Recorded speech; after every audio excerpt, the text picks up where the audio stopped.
as you wake up once more alone in a wagon, in this place between places.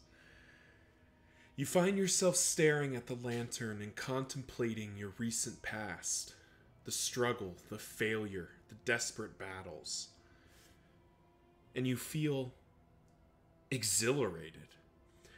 Not since the very beginning of this nightmare have you struggled so, and now you find yourself welcoming the challenge, pitting your will against the defiant cries of the cultist and the horrifying eldritch abominations they summon.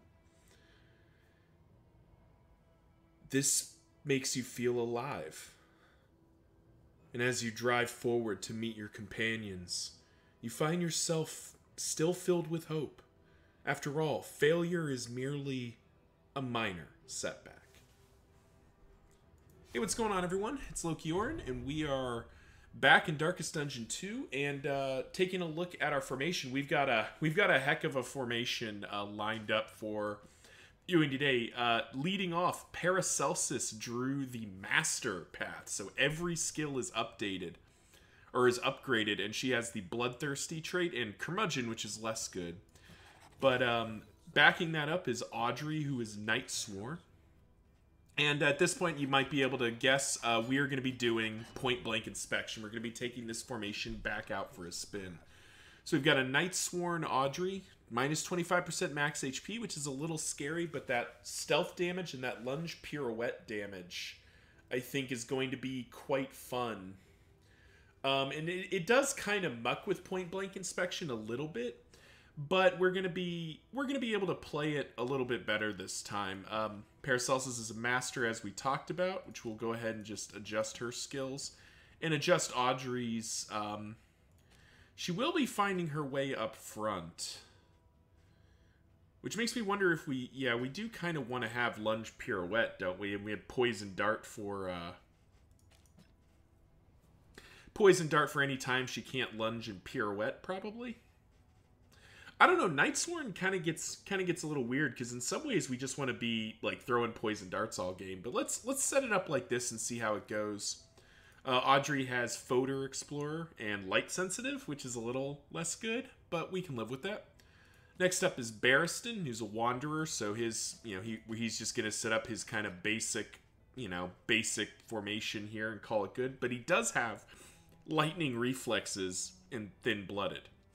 And finally, we have the vital piece of this puzzle, a sharp-shot highwayman with the Sanguine trait. Stiff Knees is kind of crappy, but Sanguine is quite good. That stress heal just really is, I think, going to mitigate a lot of the pain and suffering here. Nope, there we are. And we're actually, I'm actually going to try something a little bit different here. I'm going to drop, take aim, keep tracking shot to get rid of those annoying dodge tokens, but we're going to go kind of full ranged mode here and see how this works. So yeah, this is the formation. So let's get into this second run of point blank inspection. We've already talked about this formation, so I'm going to kind of breeze over that and talk more about the game state. So quick review of Point Blank Inspection. This is a variant of the Unusual Suspects, the baseline formation. Its goal is to use point blank shot. The first skill Dismas unlocks, hence the name. You're literally inspecting the skill. And while our paths kind of drive us to play a little differently, having Audrey shift as much as she does, in the end, we're looking for Barristan to basically provide tanking and stress healing, while Dismas and Audrey crit their way to victory. From a healing output, we have the great and mighty Paracelsus to provide a ton of spot healing. And then Audrey and, or the Grave Robber and the Man-at-Arms can both heal themselves, at least in certain circumstances. And then finally, damage output. I mean, we have the dots from Paracelsus and Audrey in theory. We're not always going to have dots from Audrey. And then we just have the raw damage output from the Barristan-Dismas combo that's really going to carry this formation. But thinking about the game state as a whole, my last few runs have taught me that the days of doing every lair boss, fighting every encounter, and kind of being as aggressive as possible might be behind us. I've talked to a few people in the Discord as well, just kind of getting their perspective, and that seems to be the general consensus that you can't treat the game like you have in the past, where it was fight every single boss kind of situation, because you'll just end up getting killed, basically. Kind of like I experienced, where so theoretically this kills. Nice. You'll just end up getting killed by stress or cultists. So I'm actually going to play a much more cautious game here. We are playing in the Denial chapter. Given like the last few runs and how badly I've just been getting beaten up, I want to stay in Denial until I feel a little bit more confident. And really just trying to get my feet back under me in terms of reliably getting to the mountain.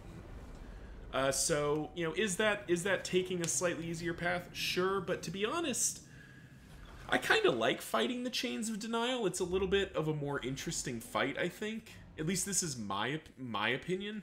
The problem that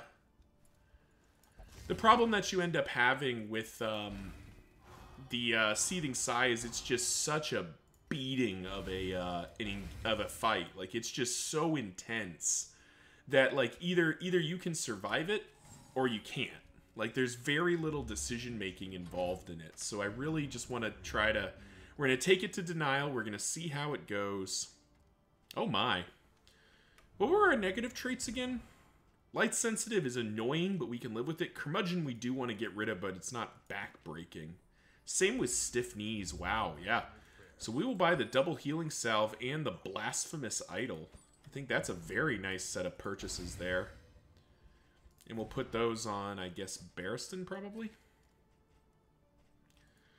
Who's got our best speed here? Minus 10% max HP? That's a little suspicious. But yeah. So yeah, this is point blank inspection. We've seen the formation before. We're gonna run through Chains of Denial here, looking to crush our enemies, drive them before us, and hear the lamentations of their accountants. I mean, women. Or whatever these cultists have. So, praise the sun, plus 10% positive banner, but no time to bleed, avoid the hospital for 250 hope. Well, okay, so first of all, neither of these we do not give a single fig about. These are some terrible rewards. So between the Shroud and the Tangle, I think the Tangle's easier, and this formation deals with the Dreaming General just fine, except for the stress.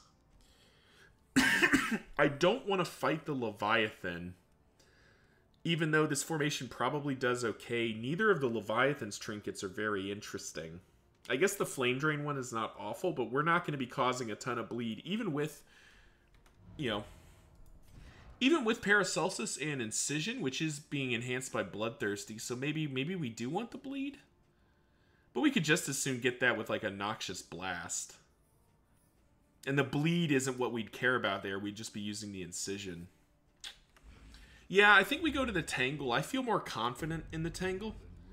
That does mean we're getting 10% negative banter, though. So maybe we do go to the Shroud. Alright. We'll go to the Shroud. That means we will want to probably dump Tracking Shot for Take Aim. No, we'll leave it. Alright, thank you all for watching. Remember to like, comment, subscribe. You know the drill. I know it's annoying to hear it asked, but it is how, we praise the algorithm and help other people find my channel.